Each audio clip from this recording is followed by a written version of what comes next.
1220 108. Saya di sini sebagai panitia pengganti. Saya Farah Hilal Magfira dengan NPM 12301. Nama saya Clarissa Pia Prasetya. NPM 123010031. Saya Tiara Septiani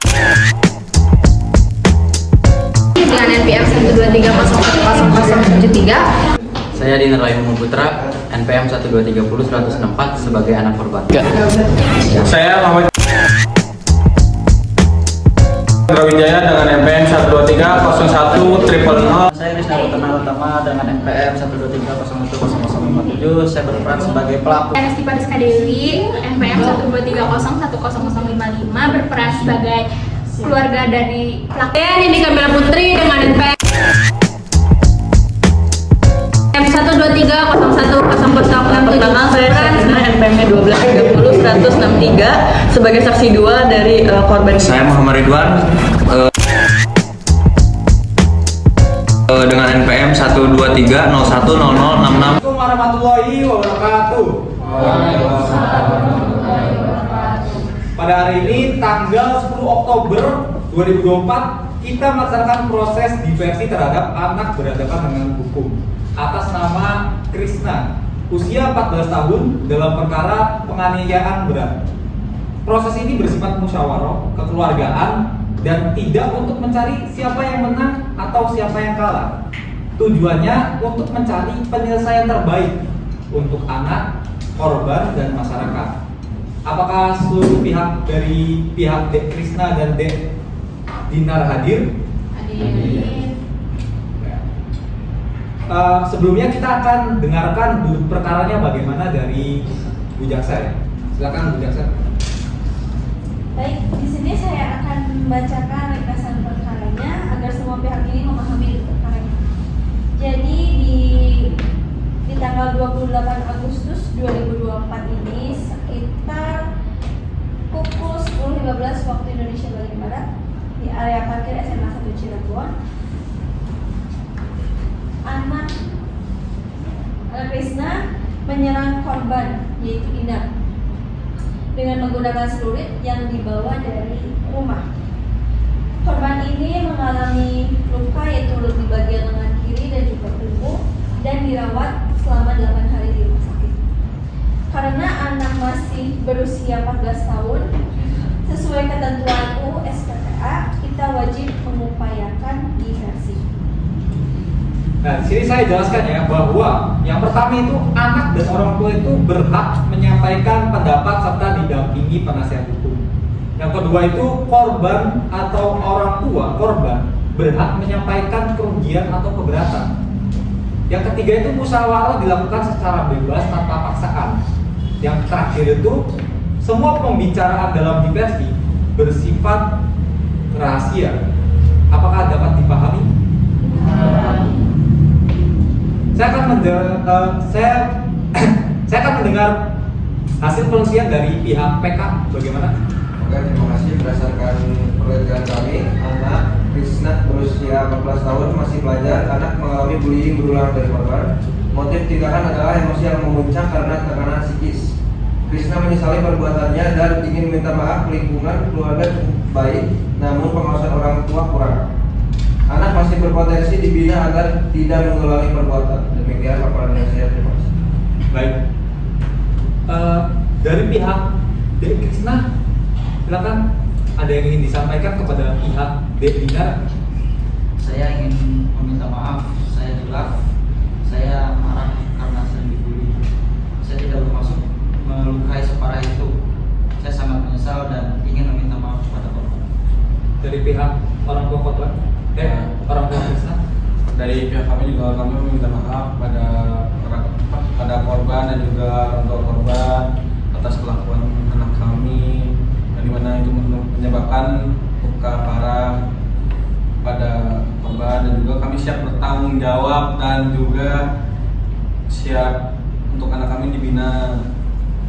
Dari pihak Dinar, Saya bagaimana? masih takut dan kaget Pak, sehingga saya masih trauma dari kejadian tersebut, dan menurut saya itu berlebihan banget.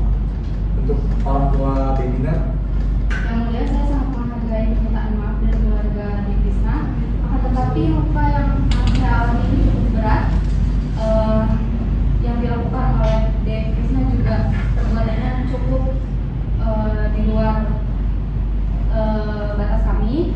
Untuk itu kami ingin melanjutkan ke pengadilan yang mulia. Terima kasih. Yang mulia, saya berharap diversi ini bisa tercapai karena korban dan pelaku ini masih di bawah umur dan masih sangat muda. Tetapi kami sangat menghormati keputusan dari keluarga. Sehingga keputusannya dari pendapat korban ini yang merupakan bagian penting dari dalam diversi ini, namun keputusannya itu bahwa korban tidak menyetujui diversi, sehingga diversi ini tidak dapat dilanjutkan. Terima kasih. Gimana dari pihak Dek Krisna, apakah ada solusi lain dari pihak Bu Dinar? Apakah tidak ada penyelesaian lain selain naik ke pengadilan ini? Karena anak ini masih di bawah umur, dan ini pun terjadi karena awalnya itu dari pembulian. Kemudian Dek Krisna yang tidak tahan dibully, membalas, akhirnya ada keinginan untuk membalas. Apakah ini tidak bisa dijadikan pelajaran saja? Atau mungkin ganti rugi, atau mungkin dikembalikan ke pembinaan masyarakat, atau bagaimana? Saya tetap kepada keputusan saya ke pengadilan yang mulia karena anak saya dirawat 8 hari di rumah sakit. Luka yang dialami anaknya juga cukup parah. Saya merasa perbuatan ini sudah cukup berat dan saya merasa ini harus saya lanjutkan ke pengadilan yang mulia. Tapi bagaimana bullying yang dilakukan ini kepada Dek Krisna?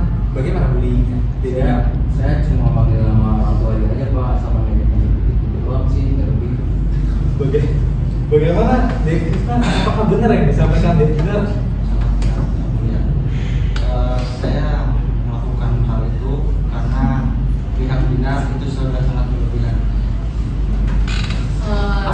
Yang mulia, saya izin menyangka karena begini ya, tidak akan ada asap kalau tidak ada api. Baik. Apa yang menjadi titik emosi yang paling dalam sehingga membuat Dek Krisna ini melakukan hal tersebut? Saya emosi ketika keluarga saya sudah dihina sama pihak dinas. Dihina karena ya seperti itu, bapak saya jual tukang bakso dan ibu saya suka pergi ke klub malam begitu. Maka dari itu emosi saya melunjak dan ingin membalas. Membalas. Tapi Dek Krisna ini menyesali perbuatannya Iya, sangat menyesali. dan rela bertanggung jawab. Iya. Kalau misalkan Dek Krisna ini diserahkan ke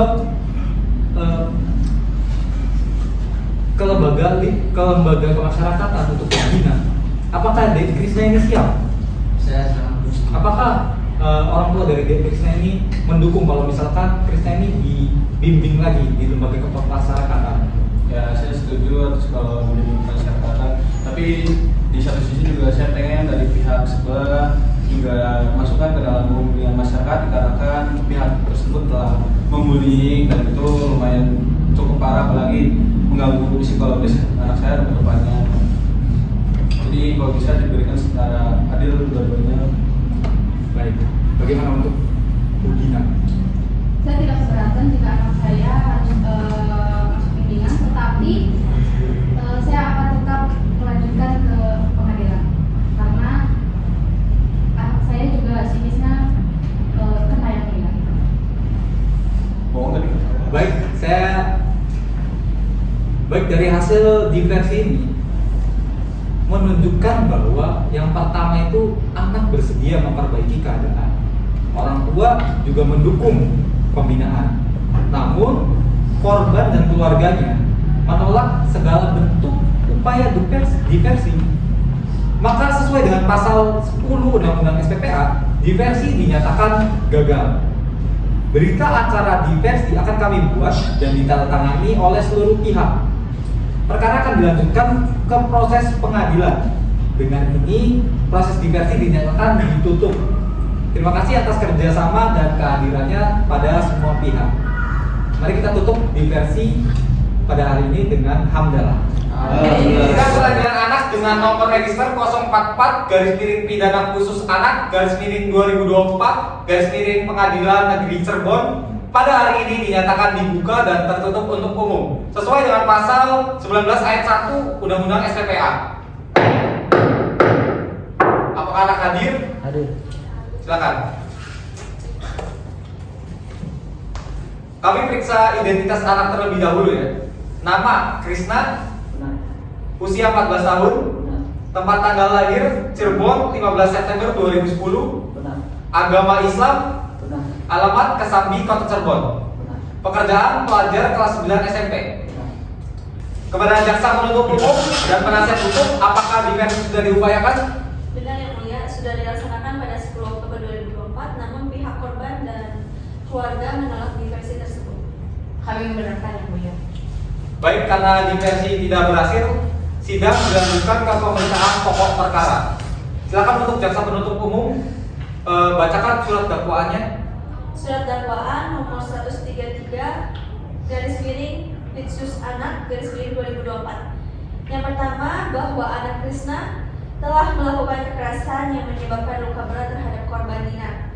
Lalu yang kedua, anak memukul korban menggunakan sebilah celurit sepanjang 40 cm. Lalu yang ketiga, korban mengalami luka pada lengan kiri, punggung, dan melakukan perawatan 8 hari. Perbuatan anak ini dapat melanggar pasal 351 ayat 2 KUHP Jungto pasal 55, lalu pasal 76C Jungto pasal 80 ayat 2 Undang-Undang Nomor 35 Tahun 2014 tentang Perlindungan Anak. Apakah penasihat hukum mengajukan eksepsi? Tidak yang mulia. Baik, kita lanjut ke pemeriksaan saksi. Apakah saksi bisa dihadirkan? Bisa yang mulia. Silakan untuk para saksi.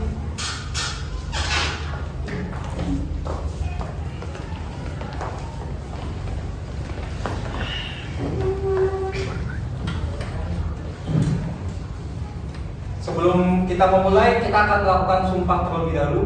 Silakan.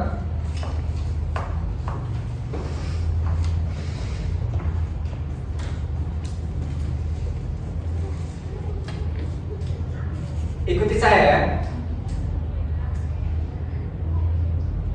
Demi Allah saya bersumpah Demi Allah, saya bersumpah akan memberikan keterangan sebenarnya, akan memberikan keterangan sebenarnya, tidak lain dari sebenarnya. lain dari sebenarnya. Baik, silakan duduk kembali.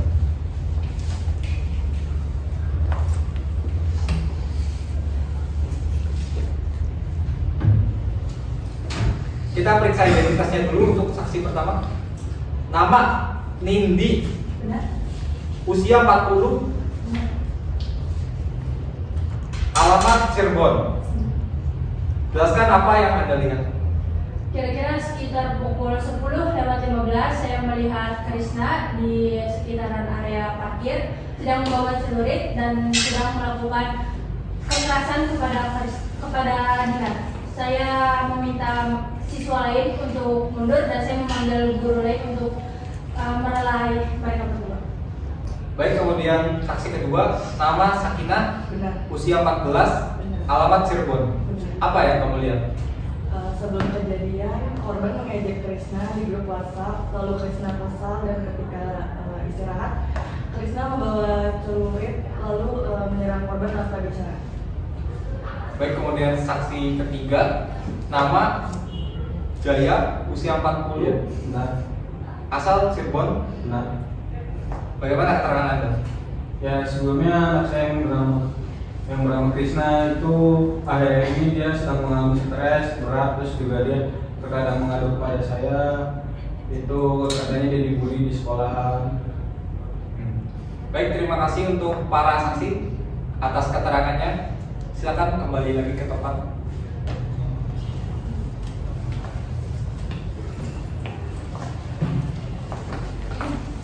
Baik, kita lanjut ke pemeriksaan anak. Silakan. Dek Krisna duduk kembali. Baik, Dek Krisna, apakah kamu benar melakukan pembacokan itu? Benar yang mulia. Saya hilaf, saya takut dan marah. Dari mana kamu mendapatkan celurit? Dari rumah yang mulia. Saya ngambil tanpa izin orang tua. Apa kamu menyesal? Sangat menyesal yang mulia. Saya ingin meminta maaf kepada pihak korban. Baik, terima kasih atas jawabannya. Kita lanjut ke pembacaan tuntutan dari jaksa penuntut umum. Silakan jaksa penuntut umum. Baik, bahwa menuntut yang pertama menyatakan anak Krisna terbukti bersalah. Yang kedua, menjatuhkan pidana pembinaan di LPKA selama 10 bulan dikurangi masa penahanan. Yang ketiga, memerintahkan konseling dan rehabilitasi psikologis. Lalu yang keempat, barang bukti celurit dimusnahkan. Ada pembelaan dari penasihat hukum. Baik, yang mulia, anak adalah korban bullying berkepanjangan dan ia masih berusia 14 tahun. Sedangkan emosinya belum stabil. Kami memohon agar anak tidak ditempatkan di LPKA, menjalani pembinaan di luar lembaga, wajib mengikuti konseling psikologis, dan wajib mengikuti pendidikan karakter di sekolah. Baik, terima kasih. Kita akan tunda sidang kali ini sampai 2 hari ke depan. Dengan ini dinyatakan bahwa sidang ditunda 2 hari ke depan. Sidang peradilan anak dengan nomor register 004/pidana khusus/2024 Pengadilan Negeri Cirebon pada hari ini dinyatakan dibuka dan tertutup untuk umum. Pada sidang kali ini kita akan membacakan putusan pengadilannya. Mengadili bahwa anak Krisna berusia 14 tahun terbukti bersalah melakukan penganiayaan berat. 2. Menjatuhkan tindakan pembinaan di LPKA selama 6 bulan bukan pemidanaan. 3. Memerintahkan konseling wajib psikologi, pengawasan oleh Balai Permasyarakatan, larangan membawa benda tajam. 4. Barang bukti 1 bilah celurit dimusnahkan. 5. Orang tua wajib melakukan pengawasan khusus terhadap anak. Dengan ini sidang dinyatakan selesai dan ditutup.